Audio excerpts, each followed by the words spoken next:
কালি কংগ্ৰেছৰ মিটিঙত খাদ্দা মুকিলে ভাষণ দিছে ভিতৰত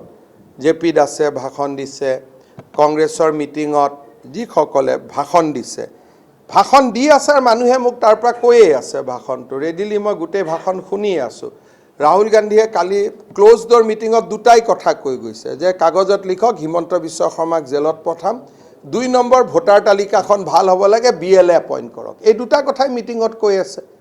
আৰ মিটিং চলি থাকোতে মানুহে মোক তাৰ পৰাই কৈ আছে কাৰণ মানুহে জানে ৰাহুল গান্ধীয়ে কি কৈ থৈ যায় এইবিলাক তো আমাৰ উল্টা ইয়াত থকা অসমৰ কংগ্ৰেছী বিলাকহে বিপদত পৰিব ৰাহুল গান্ধীৰ কথা শুনিলে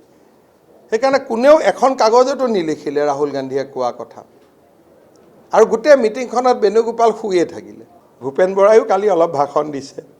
কোনে কোনে গোটেই লিষ্টখনে মই কৈ দিব পাৰো ক'ত কি হৈ আছিল গতিকে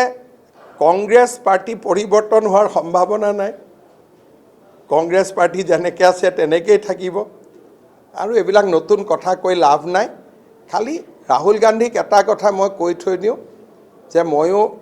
অসমতে জন্ম কৰা এটা অসমীয়া দুধদানি খাই মই জন্ম হোৱা নাই মাৰ গাখীৰ খাই জন্ম হৈছোঁ গতিকে ৰাহুল গান্ধীক বুঢ়াঙুলি মোৰ ল'ৰা ছোৱালী চবটো কোনোবা নহয় কোনোবা কংগ্ৰেছীৰ কোলাতে ডাঙৰ হৈছে গতিকে কংগ্ৰেছত যাক বাদ দি দিয়ক বোলে ই থাকিলে আমাৰ ডাউট তাক বাদ দি দিয়ক আৰু এটা ওলাব ইটোক বাদ দি দিয়ক আৰু এটা ওলাব ইটোক বাদ দি দিয়ক আৰু এটা ওলাব গতিকে কংগ্ৰেছত মোৰ ইম্পেক্ট মই ৰাজনীতি কৰি থকা দিনলৈকে থাকিব তাৰ পৰা কোনো আঁতৰি আহিব নোৱাৰে বহুত ডাঙৰ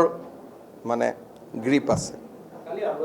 কাৰণ আধা মানুহকতো ময়ে কষ্ট কৰি টিকট দিয়া ময়ে এমএলএ বনোৱা গতিকে কাৰোবাক ময়ে কলেজত সিট দিয়া কাৰোবাক ময়ে কাৰোবাৰ ঘৈণীয়েকক চাকৰি দিয়া কাৰোবাৰ বৌয়েকক চাকৰি দিয়া কাৰোবাৰ দেউতাক মৰাৰ সময়ত কাণটো ময়ে লৈছিলোঁ গতিকে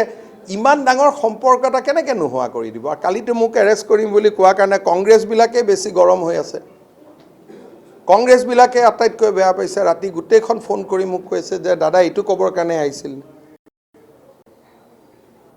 হয় না গতিকে ৰাহুল গান্ধীক মোৰ এনেকুৱা এটা ডাঙৰ বুঢ়াঙুলি এটা দেখুৱাই দিব